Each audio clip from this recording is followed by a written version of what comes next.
Right, okay. Good morning, everybody.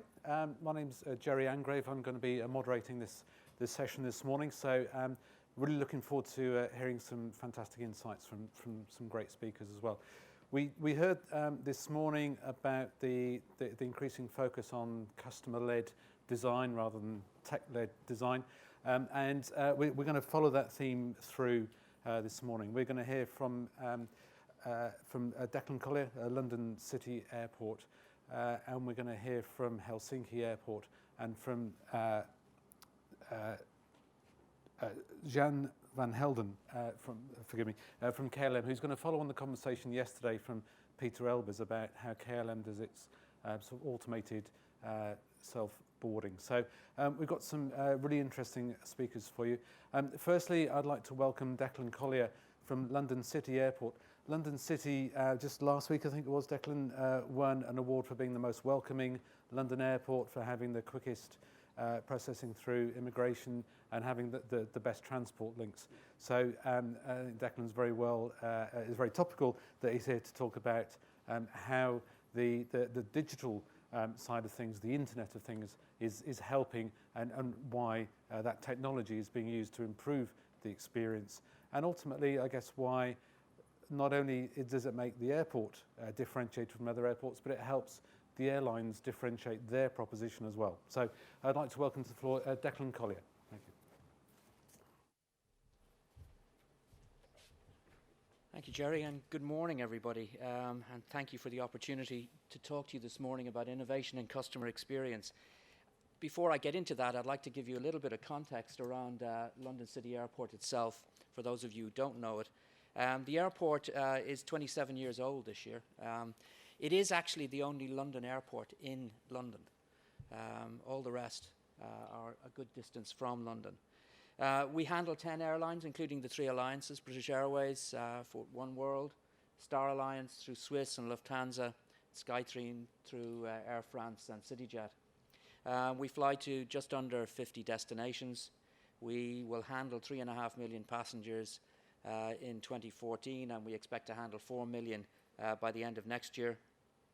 And we contribute about £750 million a year to the economy of London. We are a unique niche airport. Our core customer at London City Airport is the business customer.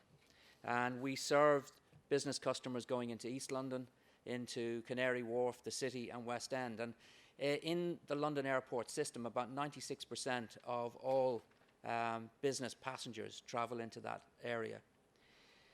Almost 2/3 of our customers are business. And to give you some idea and comparison of that, the next highest within the London airport system is Heathrow, with about 32% of their passengers being business. Very interestingly, from our point of view, is that 2/3 of our tickets are actually sold outside of the UK. So London City Airport is a true gateway to the UK and to London for business passengers. The average income of our passengers is about £100,000 a year. It's about £125,000 for our business passengers and about £90,000 for our leisure passengers. So from a commercial point of view, there's a real opportunity there. But from a London point of view, what we're talking about is a lot of people, decision makers, people who are deeply involved in inward investment, and we spend a lot of time working in that area. Looking to the future, we have a current application in to develop the airport, putting in new aircraft stands, a parallel taxiway, and a major extension to the terminal building, which will allow us to reach our permitted number of movements of about 120,000 a year and double the number of passengers to about 6 million. Now, when you consider that we operate in the world's busiest airport system, 134 million passengers handled last year, set to grow by about 30 million passengers over the next 5 years, we'll take about 10% of that those incremental passengers. And those of you who've been following the airport capacity debate that's been circling around the Howard Davis Commission, we and this development are the only development that are likely to be able to deliver some extra capacity within the short to medium term. Looking at Howard Davis's options, the earliest we'd see any of those being deliverable is about 2028 in terms of new capacity.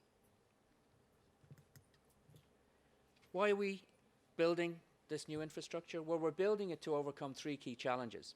And those key challenges are what we call the 3 Ps.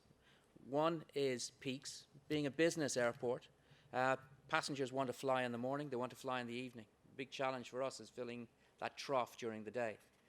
And we're running out of peak capacity, so we need to build more capacity. Planes, there's a whole new generation of regional aircraft becoming available within the next 3 to 5 years, from the C-Series, from Bombardier, to the E2 from Embraer. Mitsubishi and Sukhoi also have aircraft, and those aircraft are bigger, not necessarily in terms of the fuselage, but in terms of the wings, so they need space to fit on the stands. And with London set to grow by another 2 million people within the next 15 years, and 60% of the population of London actually living in East London, our catchment area is growing. So not alone are the planes bigger, carrying more passengers, we have actually more passengers coming. In terms of another attribute of those aircraft are able to fly further. So we see a huge improvement on connectivity. So we'll see more passengers coming directly into London, to London City Airport from destinations like Dubai, Doha, Istanbul, into the Balkans. And although we do have 2 flights a day to JFK at the moment on a specially converted British Airways flight, we see a big growth in direct flights to the east coast of the US, into areas like Montreal, Toronto, Boston, and down into New York. But what's all that got to do with customer experience and customer service? It's all very well having great infrastructure, and for many years, Michael O'Leary, amongst others, has criticised airports for building fantastic Taj Mahals, but it does nothing for customer experience. If you really want to address and hold on to your passengers and your airlines, it's more about your proposition, the customer service you offer, and the experience. So how do we do in that? Well, we think we do pretty well. You heard Jerry talking a minute ago about an award. In the last 3 years, we've won 3 Best European Airport Awards, and we've won 1 Global Best Airport Award. And if you look at this survey data here, Net Promoter Score, which is carried out by the CAA, we actually do pretty well compared to most airports in the UK, particularly London airports, with Heathrow and Gatwick about half our Net Promoter Score, and Stansted and Luton a third lower again. But what is the proposition? What is our proposition for our customers? Our proposition is all around location, convenience, speed, and customer service, a relentless focus on those things. We are 10 to 12 minutes from Canary Wharf. We're 20 minutes from the city. We're 30 minutes from the West End. Now, if you compare that to Heathrow, for instance, to get from Heathrow to Canary Wharf could take you 3 hours. We have a proposition which says 20 minutes after you walk through the doors of our departure hall, we'll have you at the gate ready to get on your aircraft. And 15 minutes after you walk into our arrivals lounge, you'll be getting onto a train or into a taxi or a car heading to your meeting. That's a great aspiration. But how do you know if you're delivering on your proposition? I mean, we do all the things that most people do. We've conducted market research, we've used Bluetooth, and latterly we were using facial recognition. So we were looking at people walking into the security screening queue, for instance, and measuring the speed of the queue. But looking at the overall experience and passenger journey, how do you know you're delivering on your proposition? Because if you don't deliver on that proposition, you don't really have a customer experience you can rely on. So about 18 months ago, we started looking at what we could do with technology. How could we use technology to help us measure that proposition? And if it was going to be any good, that measurement had to be in real time. It was no good getting the report 2 weeks later or a month later. If you could do it, you needed to measure it in real time. So what we did was we worked with a number of small British tech companies, and we came up with what we call the Smarter Airport Experience. And what you're looking at on the screen here is a view of one of our arrival piers, passengers coming in on the left-hand side, your left-hand side of the screen, through UKBA and into the baggage arrivals area. Now, all of those people are captured on cameras. We have over 200 cameras covering the entire operation of the airport now. And what the cameras do is they pick up in real time people moving down below, but they then transfer and translate what they're seeing into pixels. They count pixels on the top of people's heads. And those pixels are then measured. Sorry, could we just run that one again, please?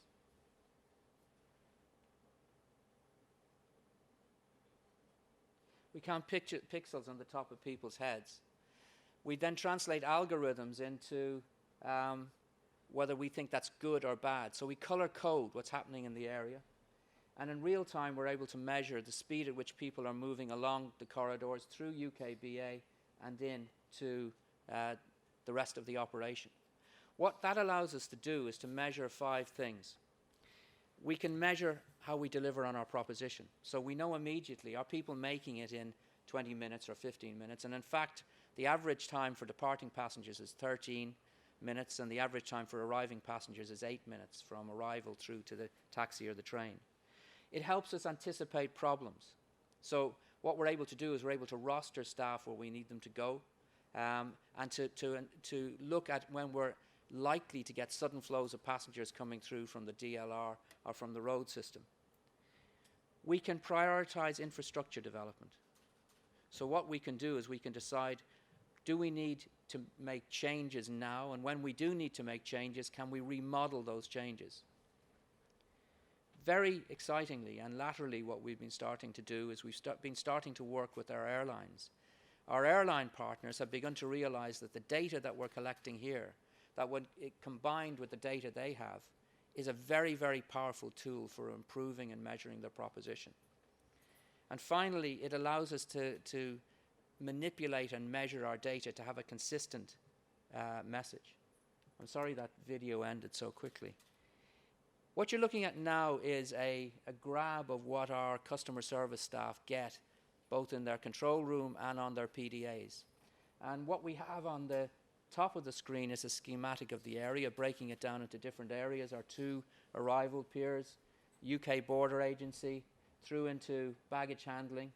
We then have departures hall, our security, north and south, the departures lounge itself, and then exiting. And all of that is colored coded. So in real time, it's telling us, is a problem developing or not? Down below that, then, we have more detail that we're able to look at in terms of where the problem is arising. Has it arisen? Is it arising now, or has it arisen in the past? Have we missed it? And more data on the far side. They can delve deeper into it. An example here of what happens if we're looking at what's going on in the departures hall. We're looking at the departures hall and we're finding that there's a problem with the speed at which we're checking passengers in. And that problem is centering, in this case, around Lufthansa and British Airways. If we want to, on this side of the screen, we can click in and look at the individual airline itself. So we can look at an individual airline and say, in this case, CityJet, how are they performing with their passengers in terms of departure?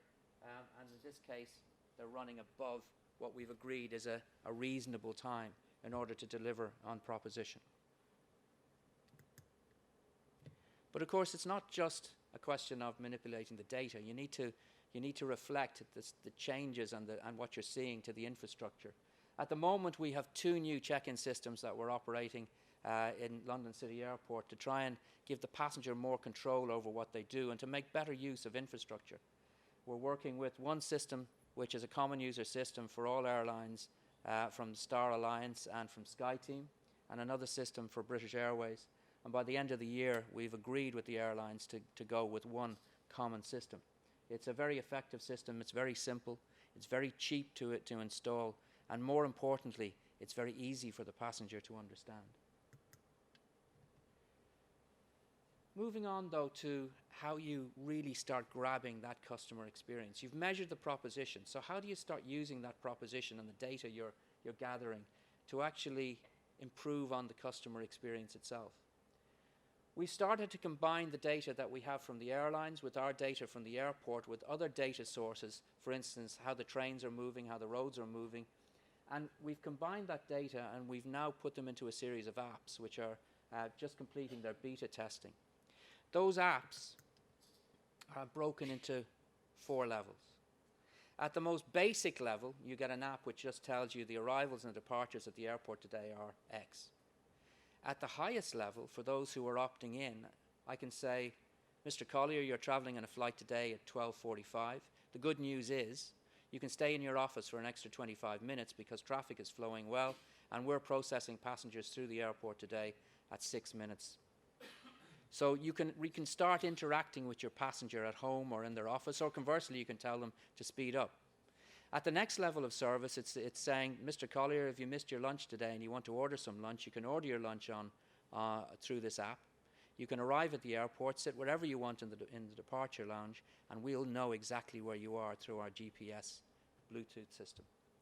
So it allows us to actually offer a different level of service and customer experience for our passengers. And in testing and in trialling, this is working extremely well and has been very, very well received by the passengers.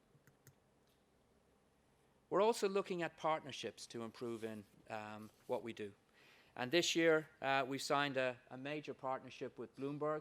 It's a global first for airports, where they have come in and they've actually invested in our infrastructure. So they come in, they've invested in our infrastructure to deliver what we believe jointly is going to improve the passenger experience, having looked at their type of customer base and our customer base. And we've developed an area which will allow passengers to do a number of different things.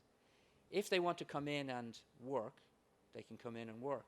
If they want to come in and relax and network, they can do that. Or similarly, if they want to come in and ask questions about some issue they have with problem or with IT, they can do that. These are pictures of how the zone works at the moment. The world's largest and longest ticker tape at the moment, which runs from our security area right through into our departure lounge. Our departure lounge itself, which provides what the passengers told us they needed. I mean, sometimes passengers' needs are fairly basic. It's not just providing free Wi-Fi, which we've done for the last 5 years, but how do you charge your devices? So 3 international sockets to allow passengers to charge their devices. Some seats with a bit of separation. People don't always want to sit cheek by jowl. An area where they can work with embedded PDAs in the top of the desk. Allows them to come in and browse the internet, do what they want to do, check up on things. Just a different ambience, a different environment, and very well received by the passengers. Looking to the future, that's what they call an artist's impression of what you'll see at London City Airport. Hopefully, the physical infrastructure will match the customer experience. So I'm very happy to take any questions that you might have. Does anybody, thank you Declan, and apologies for the toing and froing during that, but does anybody have any questions of Declan? Yes, sir, at the back.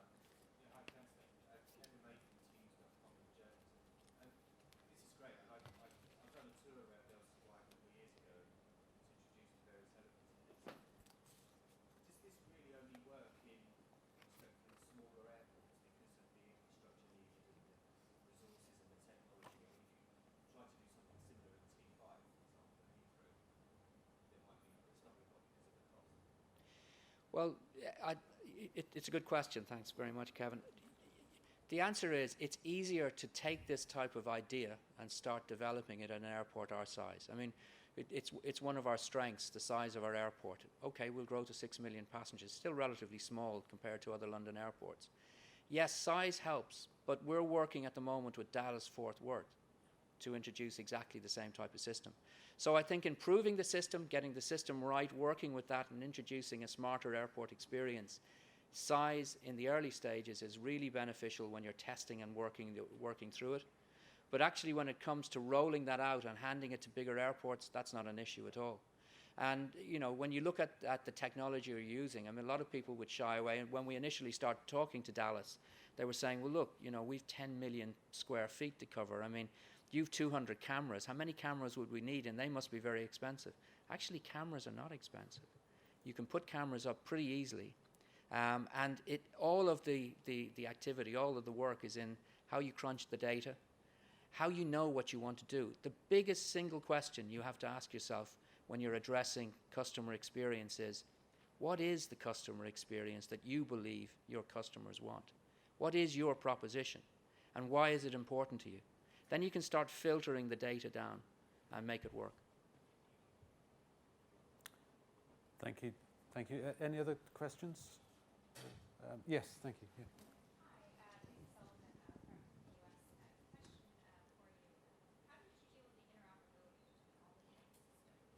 Sorry, I missed the last part of that.